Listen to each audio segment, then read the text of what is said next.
क्या आप जानते हैं कि हायर एजुकेशन से हर साल 3 से 5 प्रश्न यूजीसी नेट में पक्के आते हैं। अगर ये 10 सवाल सही हो जाए तो सिलेक्शन कितना पास आ जाएगा। नमस्कार साथियों, आज हम हायर एजुकेशन के ऐसे महत्वपूर्ण प्रश्नों पर चर्चा करेंगे जो यूजीसी नेट, जीसेट, पेपर 1 में बार बार पूछे जाते हैं।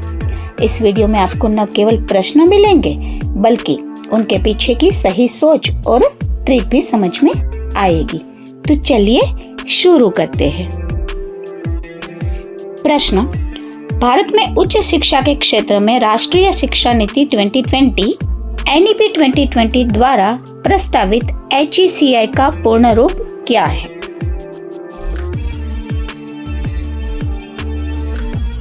सही उत्तर B, higher education commission of India. NEP 2020 के तहत पूरे उच्च शिक्षा के क्षेत्र में कानूनी और चिकित्सा शिक्षा को छोड़कर एक एकल नियामक संस्था भारतीय उच्च शिक्षा आयोग HECI बनाने का प्रस्ताव रखा गया है।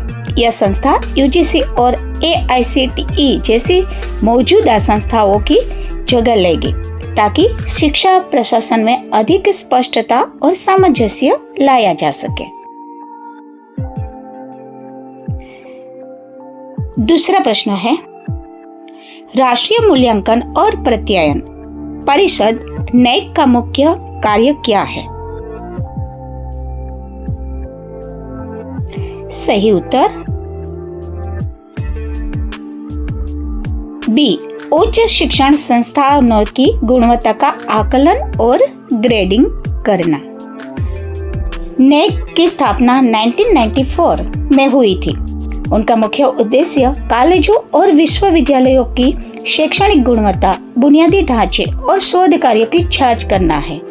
मूल्यांकन के आधार पर यह संस्थानों को A+, A++, A, B आदि ग्रेड देता है, जिससे छात्रों को बेहतर संस्थान चुनने में मदद मिल सकती है।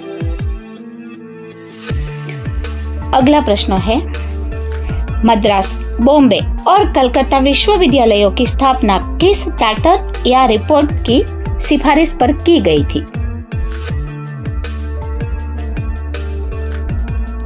सही उत्तर है सी, वुड का डिस्पैच।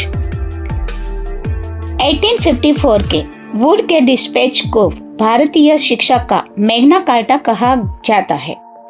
इसी की सिफारिश पर 1857 में लंदन विश्वविद्यालय की तर्ज पर भारत के 3 बड़े शहरों में विश्वविद्यालयों की स्थापना हुई थी, जो आधुनिक भारतीय शिक्षा की नींव बने। अगला प्रश्न है, प्राचीन भारत का वह विश्वविद्यालय तर्कशास्त्र यानी लॉजिक के विशेष अध्ययन के लिए प्रसिद्ध था। सही उत्तर है सी, मिथिला। प्राचीन मिथिला विश्वविद्यालय विशेष रूप से तर्कशास्त्र यानी लॉजिक और विज्ञान के लिए प्रसिद्ध था। यहाँ के विद्वानों ने नव्य न्याय संप्रदाय को जन्म दिया था, जबकि नालंदा बौद्ध दर्शन के लिए और वल्लभी हीनयान बौद्ध मत के अध्ययन के लिए जाने जाते थे। अगला प्रश्न है, निम्नलिखित में से कौन सा उच्च शिक्षा में डिजिटल पहल का हिस्सा नहीं है? सही उत्तर है डी, दीक्षा। दीक्षा पोर्टल मुख्य रूप से स्कूली शिक्षा और स्कूली शिक्षकों के लिए डिजिटल प्रशिक्षण के लिए बनाया गया है, जबकि ई-पाठशाला, शोध गंगा जो PhD थीसिस के लिए है और स्वयं मुख के लिए है। उच्च शिक्षा में सीधे तौर पर जुड़ी ये डिजिटल पहल है। अगला प्रश्न है, भारत में academic bank of credit ABC का मुख्य उद्देश्य क्या है? सही उत्तर है बी, छात्रों के शैक्षणिक क्रेडिट को डिजिटल रूप में संग्रहित करना।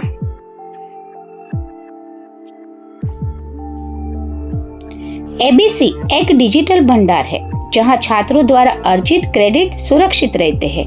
यह NEP 2020 की मल्टीपल एंट्री और एग्जिट नीति को संभव बनाता है, जिससे यदि छात्र बीच में पढ़ाई छोड़ता है तो उसके क्रेडिट नष्ट नहीं होते और वह बाद में भी अपनी पढ़ाई जारी रख सकता है। अगला प्रश्न है, नीति आयोग द्वारा जारी SDG इंडिया इंडेक्स में शिक्षा किस लक्ष्य यानी गोल के अंतर्गत आती है? सही उत्तर है C, लक्ष्य 4।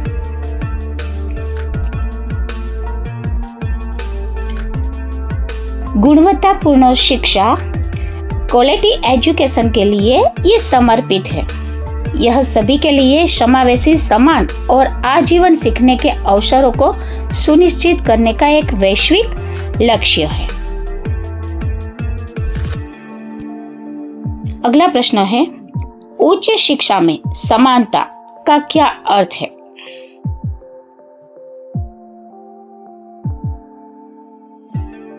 सही उत्तर है B, वंचित समूहों और हाशिए पर रहने वाले छात्रों तक शिक्षा की पहुंच निश्चित करना।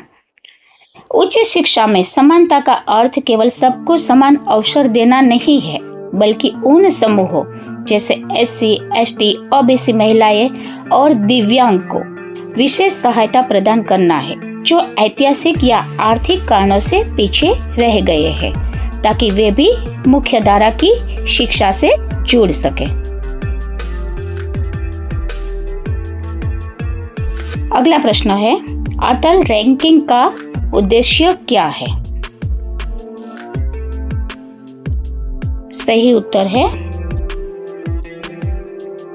B, नवाचार और उद्यमिता के आधार पर रैंकिंग। नवाचार और उद्यमिता के आधार पर रैंकिंग करना। Atal ranking of institution on innovation achievements है। इसका उद्देश्य भारतीय उच्च शिक्षण संस्थाओं के बीच इनोवेशन यानी नवाचार, स्टार्टअप और उद्यमिता को बढ़ावा देना है और उसी आधार पर उन्हें रैंक प्रदान करना भी है।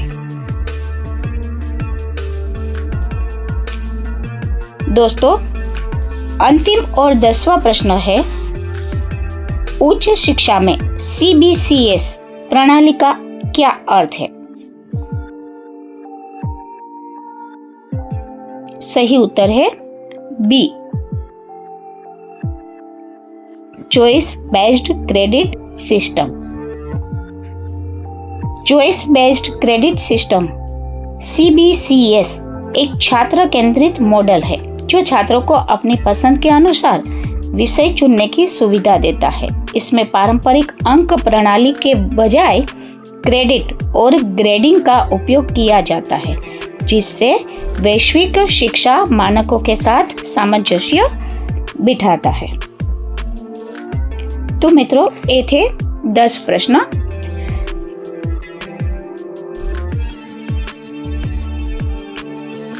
आप अपने उत्तरों की जांच कर सकते हैं, यहाँ पर उत्तर भी दिए गए हैं। यदि आपको ये वीडियो अच्छा लगा तो लाइक करें, शेयर करें और जुड़े रहिए इस चैनल के साथ। धन्यवाद।